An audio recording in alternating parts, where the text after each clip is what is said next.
About 2 minutes, folks. About 2 minutes. Give me some minutes. 2 minutes. Sorry. Right. Here we go.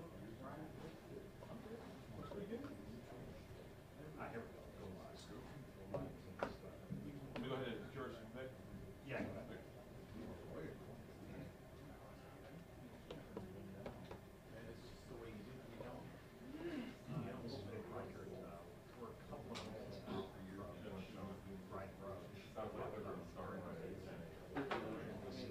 It's the famous "Can the baby talk?" In case 2 officers. Yeah. Special prosecutor decided not to. 2 officers. I'm gonna cut the video off for a moment, go back live. Take some for you. So stand by, keep watching.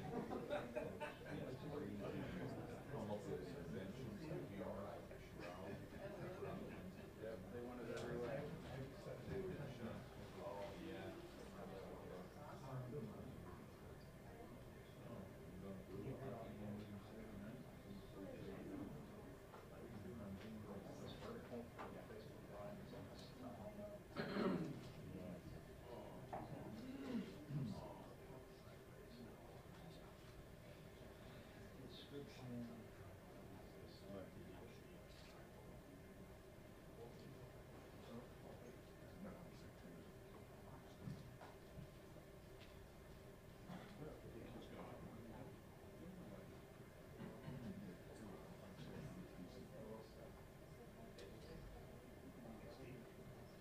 This writing down.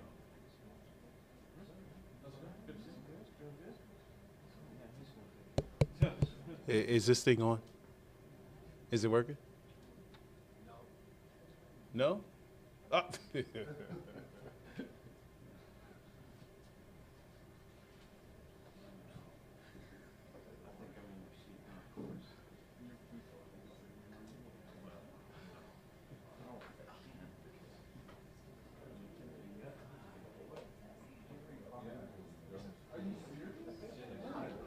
Absolutely. I still click the like button. You're not afraid of your reputation. What were you? No, that was invisible. Well, then you're fine. Like the Rob Ellison invisible? Yeah. Oh, at least I tried. Yeah, tried. Yeah, you right. That's why I clicked the like button. You did have to click one. I'll tell you that after the cost $15. 15 bucks? That's right. 15 bucks. It was T-shirt Tuesday. Yep.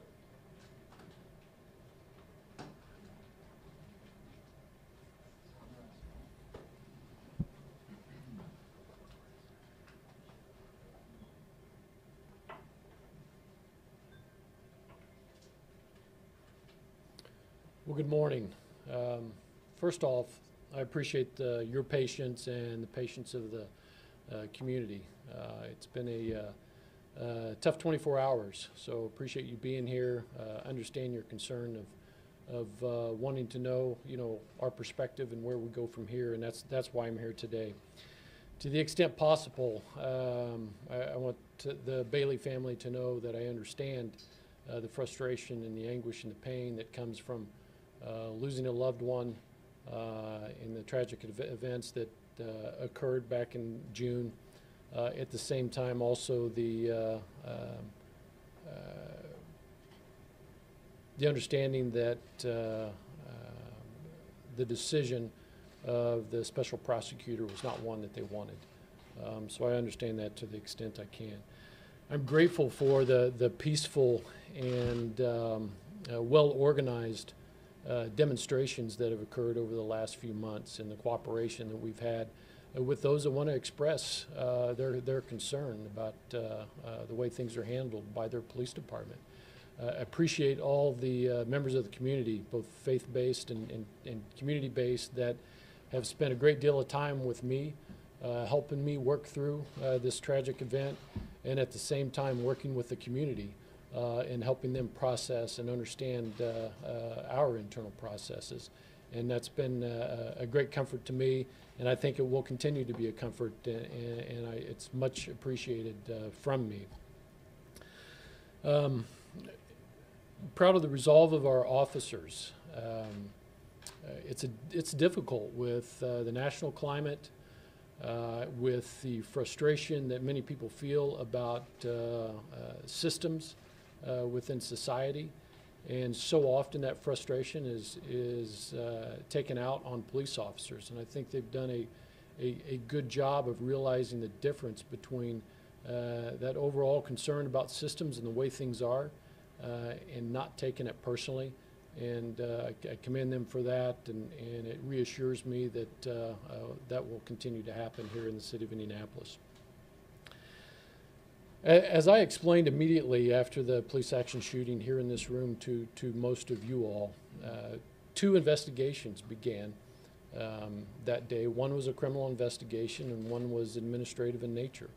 I explained the paths that those 2 would take. Yesterday, that criminal case came to a conclusion with the decision of the special prosecutor to not file any criminal charges on the 2 officers. I want you to know that the administrative process started at the same time and has been running parallel. And that consisted of 3 kind of different things. One is the criminal investigation, so anything criminal that was being gleaned in that investigation was being turned over to our internal affairs. Internal affairs was running an investigation at the same time, which included compelled statements by the 2 officers involved in the shooting. Our training academy was also investigating the tactics and the training around the actions of the officers. So for the last 3 months, those investigations have continued. We are ready with that. We are prepared for that, and that was at my insistence that it doesn't make sense to me that there should be this long time frame between the time the criminal decision has been made and we as a police department make an administrative decision. That has not occurred in the past, but that will occur from now on. And this, as tragic as it is a great start to that and a great test. And as long as I'm chief, that's how it will happen. I hope to place in process that process so that chiefs afterwards can continue that. The reason we had to wait for the criminal determination is because of those compelled statements by the officers that cannot be used against them in a court of law.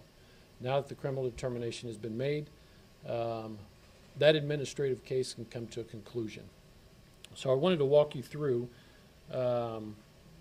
what I've done. So around 3 p.m. yesterday, all the investigative findings, those that I just talked about, those from the internal affairs, those from the training academy, those from the criminal investigation, including the 16 pages that the St. Joseph prosecutor sent out yesterday, were sent to the individuals that will be sitting on the Firearms Review Board. I've asked them to individually review all that material, identify any questions or gaps that they may see in all of those investigations. At the same time, we will be asking the prosecutor in St. Joseph to give us any other information that he gleaned from his criminal investigation. All that has been given to our officers, and any additional information that we receive will be given to them. That Firearms Review Board makeup consists of the commander of the Internal Affairs Division, the commander of the Criminal Investigations Division, the commander of the Training Academy, a lieutenant from the division of the officers, so in this case it's the Operations Division, and then a peer of the 2 officers, which is a person of the same rank of the 2 officers. That board is experienced and is already sitting and has already received that material. I've asked them to identify those gaps and to have them to the chairman of that committee, who in this case is the commander of the Investigations Division. That is to be in at 5 p.m. November 2nd, which is this Thursday, tomorrow. We will address those throughout that day and through the night. At 8 a.m. on November 3rd, that Firearms Review Board will meet collectively and address any additional questions that they may have, discuss amongst themselves the materials that they have reviewed. And then I have also asked all the investigators that have been involved in this process, along with the 2 officers, to be prepared Friday to be brought into that Firearms Review Board and to answer any questions that they might have that they don't already have answers to. The expectation is that they will review all that. At some point, that will come to me, a decision will come to me. What that review board does is it determines in compliance or out of compliance of our training and policy and procedures. That will come to me. There are 3 options for me. I can agree with the recommendation, I can disagree with the recommendation, or I can kick it back for more information. Ultimately, whatever that decision is, I'll take that under advisement. I'll spend some time reviewing with the chairman and any additional questions that I have. I will kick back to them and have them review that. At some point, all my questions will be answered to the extent they can. I will send, and collectively, I don't know that they know this, but I will pull them in and we will discuss it together, but ultimately it will be my decision. If there are any policy violations, any discipline that occurs is my responsibility. That discipline can run the gamut, and I'm prepared to make that decision based on the information that's given to me. I'll do that as soon as possible. At the same time, making sure that this is a thorough process and that any questions that can be answered, I have those answers available to me. Any questions? So Chief, I guess the question is, if it comes across that the officers follow departmental procedure the way it's spelled out, could the issue be not necessarily the officers and their performance, but the department policies itself? I mean, these were younger officers, it was a late night shift, we usually sometimes have more experience, that's when problems will occur. So is the issue the officers per se, or is it a possibility that it's just here's a gap in IMPD's policy and procedure that we need to fix, but the officers did exactly what they were supposed to do? So that's the great purpose of these administrative reviews, and we hope to glean anything that we can out of those that makes us a better police department. I think that's the expectation of the community too. During this process, will you at all have any contact, whether it be through email, questions answering, with the 2 officers before you make a final decision? Is that part So last time I had communication with the officers was last week. It was anticipation of a criminal decision, a determination being made, and I asked them to be available. Actually, it was Wednesday because I thought this decision might come a little earlier. But the last conversation I had with them was to prepare them to answer any questions that they might have in front of the Firearms Review Board. Since then, I have not had any communication to them about their preparation for Friday was done through the chairman of the Firearms Review Board. Will you be in communications with their direct supervisors, some of their colleagues before you make a final decision? Are you interested in what their coworkers think of? You know, I'll wait to see what information comes out of the Firearms Review Board, and if I have if there's a need for that, then I would do that. What has been Yes. the status of the officers since the day of the shooting? The officers are on administrative duties. They are working in non-police roles. They're still being paid. That status will change as soon as there's a decision made in the administrative review process. They're like any of us. They have their due process, and we're trying to get that done. What is the ethnic makeup of the 2 officers? If you look at our HR files, both are white males. Officer Howard will tell you that he's biracial. I think his father is African American. Chief, the civil rights investigation is still ongoing. What, have you had contact with the FBI at all? I'm sorry, I'll take him and then I'll come to you. The civil rights investigation is still ongoing. Have you had any contact with the FBI or the U.S. District Attorney Office? Last time I had contact with the FBI was probably a couple weeks ago. I have not had any conversation with the prosecutor in St. Joseph County, so any information that I've gleaned has been through either the FBI, the officer of the attorney for the officers, or Prosecutor Curry. I reached out to them to see if they were getting what they needed from the criminal investigation from St. Joseph County. So that's the only conversations I've had with them. I think they're in the position that we are in. We're waiting on that information to come.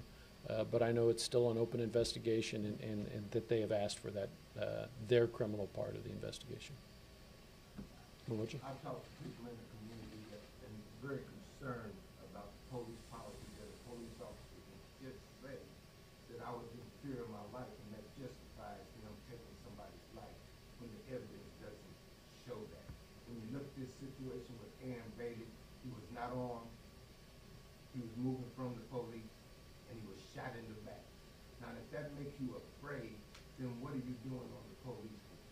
So will you, in your looking at the administrative process, be looking at how a person or a police officer can say, in my mind, I was afraid, even though the evidence, person unarmed, person moving from you. If I try to do that, I don't think that the court would buy that. Why is it that the special prosecutor is buying that logic? Because you can define anything and justify anything in your mind. People see. Yeah, so I can't answer I can't answer for the prosecutor and on his decision. You'd have to ask him that. What I can tell you is that I understand that. If we have an officer that's fearful and we have someone that's been pulled over that's fearful, that's a bad combination. A lot of the discussion around that understanding kind of takes us to implicit bias, right? One of the things that we talked about with the mayor's help back in July were some of the things that we were going to do. So there are a lot of things that we have started in process. We had fair and impartial policing from Dr. Lori Fredette, which is implicit bias training. We had our first taste of that with 15 of our command staff and then 15 community members that were in there. Talks about the science. We all have implicit bias, so it was a little different than training we've gotten in the past, because there's always been that sense, at least in our organization as a police officer, that there was some sort of bias on the other side as they were discussing it. And so it was hard to understand and buy into that. But this does a real good job of laying out the science behind that. And so you have officers now that feel like, well, wait a minute, everybody has these biases. The important part is that I'm not acting upon that. And so that's what we're going to work towards. And in 2018, all of our officers will be trained in the fair and impartial policing. Did you hear the statements that Aaron Bailey's daughter made last night? And I'm wondering what your impression of those were, if you did hear them. Specifically, her claim that the story that came out in the prosecutor's report yesterday, many of those details were not provided to her early on. Yeah, so my guess is she's referring, so I didn't hear all of her statement. My guess is she's referring to the initial police report and what the public would receive. But that's how we do those investigations. There's an initial, here's the basis of what happened, but everything else is investigatory in nature and is not public information. And so that was gleaned through his investigation. That's why she wouldn't have seen that before. Chief, what does this do for IMPD community relations? There's a certain segment of the community will always believe that, hey, even though this was a prosecutor from St. Joe, all those people stick together, prosecutors, law enforcement, police officers. What does this do for the relationships you folks are trying to build with the community? So it could go two ways, right? And probably depending on the way we respond. My hope is, and it's been reinforced to me just over the last few hours, from people within the community that are concerned about the decision that was made with the prosecutor, but are hopeful in their police department in reviewing things as a whole and at some point being able to explain to the extent possible what occurred and what we're going to do, if anything, to keep that from occurring again. At the risk of sounding presumptuous, if these officers are cleared by you to return to work, do they have to go through some fit for duty process before they're put back on the street? And so, how can the public be assured that these are two officers returned to the street that should be? So everyone that is involved in a police action shooting or any critical incident, we will send them for a psychological evaluation before they do return to the street. We also spend some time with our Office of Professional Development and Wellness in looking at that officer and how they're handling the situation. And it'll be a case-by-case, it's a case-by-case situation, and it will be so with these officers also. Two more questions. Do you expect, when we've had a time when it's difficult for detectives to convince people to come forward with information, that this will be one more reason why people in the community will say, I'm just never going to cooperate with IMPD? I hope they don't take that, make that decision. And again, I think similar to how I answered here, that it's incumbent upon us to build that trust, and how we react to this situation and how transparent and open we are, I think will help with that. Chief, you said the administrative review is complete regarding the firearms board. When they send that over, do they have recommendations on what they believe the findings should be, or is it just, here's what the statements were, you guys deal with